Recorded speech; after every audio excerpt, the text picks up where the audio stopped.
Title: Cuban strikes Rogan, Twitter tussle unravels new face of mainstream media. TLDR.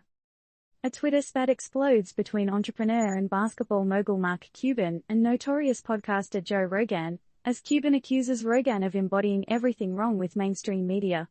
The feud ignited over Rogan's invitation to medical professionals to debate anti-vaxxer and presidential candidate RFK Jr., leading to Cuban calling out Rogan's attempts as fueling conspiracy theories and disrespecting medical professionals.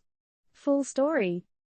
In a recent Sunday spectacle, the Twitterverse was treated to a spicy exchange between billionaire entrepreneur Mark Cuban and edgy podcaster Joe Rogan. As Rogan challenged medical professionals to a verbal duel with anti-vaccine advocate and presidential candidate RFK Jr., Cuban bounced back with a shot of criticism, essentially pointing out that Rogan had morphed into everything he supposedly criticized about mainstream media. Remember that one kid in school who was always challenging the authority of the teachers? Well, in this scenario, that rebellious child is Rogan. The interesting part here is, he's calling out an entire industry, Big Pharma, labeling them as heartless monsters with a history of deception. Ouch. Are you feeling the burn, Big Pharma? On the other side of the court, we have Cuban, who's recently been playing his own game in the pharmaceutical industry with Cost Plus Drugs, a company aimed at providing affordable medication. He calls a foul on Rogan's generalities, asserting that the same industry Rogan is attacking has saved countless lives.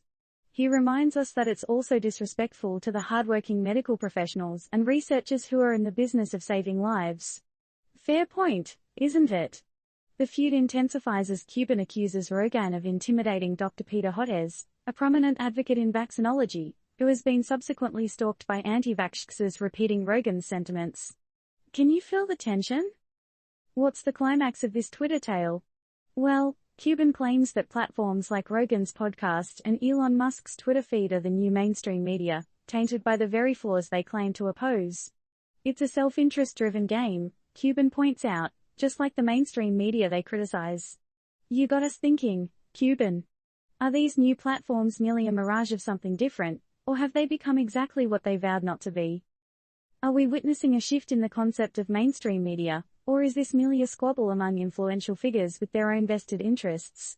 As we watch this drama unfold, we must ask ourselves, are the alternative platforms we idolize genuinely offering us something different, or are they merely a reflection of the system they oppose? As we turn to you, our savvy readers, we pose a final question: is this an era of new media where self-interest still rules, or is there a possibility for something truly innovative and free from personal agendas to emerge?